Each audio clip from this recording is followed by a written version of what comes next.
नमस्कार।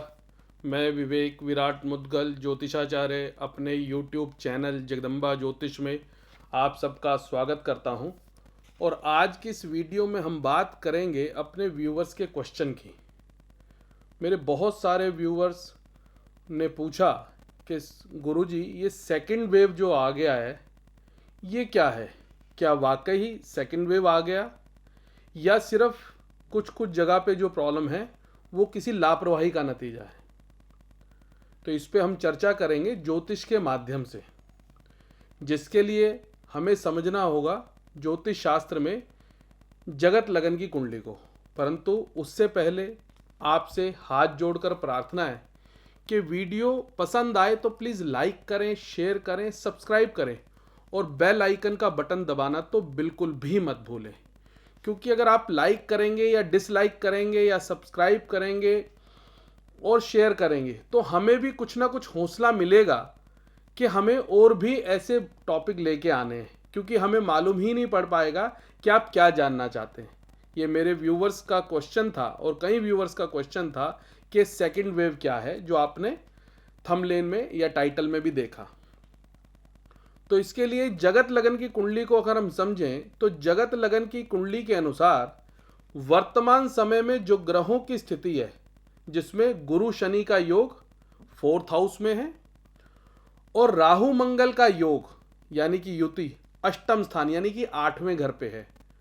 ये मैं सब बातें आपको क्यों बता रहा हूं, क्योंकि व्यूअर्स ने ही पूछा है कि गुरुजी केरला और महाराष्ट्र में ये ज़्यादा क्यों है। इसी के ऊपर हम ज्योतिष का अध्ययन करने जा रहे हैं या ज्योतिष के बारे में जानना जा रहे हैं। पहले तो जो 4th हाउस है वो जनता का कहा गया है और हम इस देश की जनता हैं या दुनिया की जो जनता है, और वहां गुरु शनि की युति है। गुरु शनि की युति किसी भी प्रकार से अच्छी नहीं कही गई है। इसीलिए जब भी गुरु शनि की युति होती है, जब कभी भी जीवन में होगी, तो कहीं ना कहीं कोई ना कोई किसी प्रकार की समस्या निश्चित रूप से उत्पन्न होगी। दूसरी बात, राहु मंगल की जो युति है वो राहु मंगल की युति कुंडली के अष्टम स्थान में है जगत लगन की कुंडली में, क्योंकि जो जगत लगन की कुंडली है वो तुला लगन की कुंडली है और राहु मंगल वृष राशि में विराजमान है।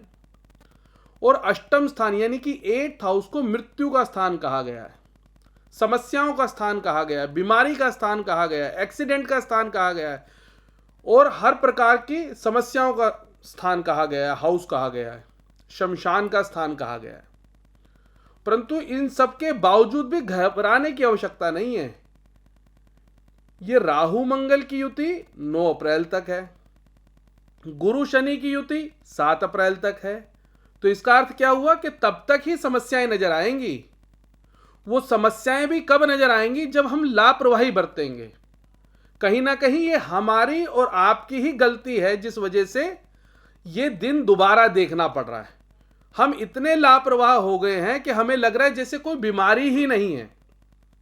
अगर आज भी हम बिना लापरवाही किए हुए चलें, सारे नियम कायदे कानून को ध्यान में रखें, सोशल डिस्टेंसिंग का पालन करें, भारत सरकार द्वारा बताए गए सभी नियम कायदे कानून का पालन किया जाए, तो निश्चित मानिए किसी तरह की कोई समस्या आने वाली ही नहीं है। ये जरूर है कि ग्रहों की युति है, परंतु शास्त्रों में यह भी कहा गया है कि अगर अशुभ ग्रह हैं उससे बचने के तरीके भी बताए गए हैं। तो बचने का तरीका क्या है? ग्रहों की शांति दान पूजा पाठ से होती है, भगवान की आराधना से होती है। परंतु मेडिसिन खा के अगर आप परहेज नहीं करेंगे तो समस्या फिर वहीं की वहीं खड़ी मिलेगी आपको। तो इसलिए बिल्कुल ना घबराएं कि किसी भी प्रकार की कोई समस्या बहुत अधिक उत्पन्न होने वाली है। और दूसरी बात कि ये केरला और महाराष्ट्र में ही क्यों हो रही है, इसके पीछे भी कारण है। कारण ये है कि सबसे पहले जो जगत लगन की कुंडली तुला है, उस जगत लगन के जो स्वामी हैं उसकी जो दिशा बनती है वो पश्चिम बनती है, मंगल की जो दिशा बनती है वो दक्षिण बनती है, राहु की जो दिशा बनती है वो पश्चिम बनती है। इसके अलावा जिस राशि में इन दोनों ग्रहों का योग है, यानी कि वृष राशि में और मकर राशि में, वृष राशि में राहु मंगल विद्यमान है और मकर राशि में गुरु शनि विद्यमान है। इन दोनों की भी जो दिशा बनती है, जो डायरेक्शन बनती है, वो दक्षिण बनती है। इसका अर्थ क्या हुआ कि दक्षिण और पश्चिम में विशेष रूप से नुकसान होने का योग है। परंतु वहां भी लोग अगर अपनी समझदारी से चलें, सोशल डिस्टेंसिंग का पालन करें और भारत सरकार और राज्य सरकार के बताए हुए नियम कायदे कानून पे चलें, यानी कि लापरवाही ना करें। लापरवाही क्यों होगी उसके लिए भी ध्यान रखने वाली बात है। उत्तेजना में नहीं आना, लापरवाही में नहीं आना, क्योंकि राहु और मंगल मिलके आदमी को उत्तेजित करते हैं, लापरवाह बनाते हैं, गुस्सा दिलाते हैं। अरे बहुत हुआ, झुंझलाहट देते हैं, अब नहीं सहन हो रहा, अब ये चार दीवारी से हटाओ, अब इस मास्क को हटाओ, क्या बार बार हाथ धोने। इस प्रकार की बुद्धि हो जाएगी। राहु और मंगल भ्रमित करते हैं, मिलन करके उत्तेजित करते हैं। ऐसे ही गुरु और शनि की जो युति है वो मकर राशि में है। वहां शनि तो शुभ अवस्था में है क्योंकि अपनी राशि में विद्यमान है, परंतु गुरु वहां नीच अवस्था में है। तो जो गुरु का मतलब है ज्ञान से, तो ज्ञान शून्य हो जाएगा, ज्ञान के ऊपर अज्ञानता हावी हो जाएगी, जिस कारण से हम लापरवाह हो जाएंगे।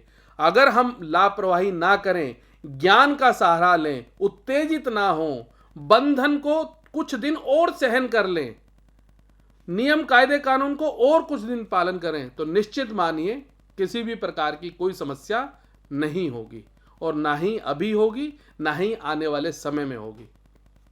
इसी प्रकार की वीडियो के साथ दोबारा एक बार आपके सामने आऊंगा। तब तक के लिए नमस्कार, धन्यवाद।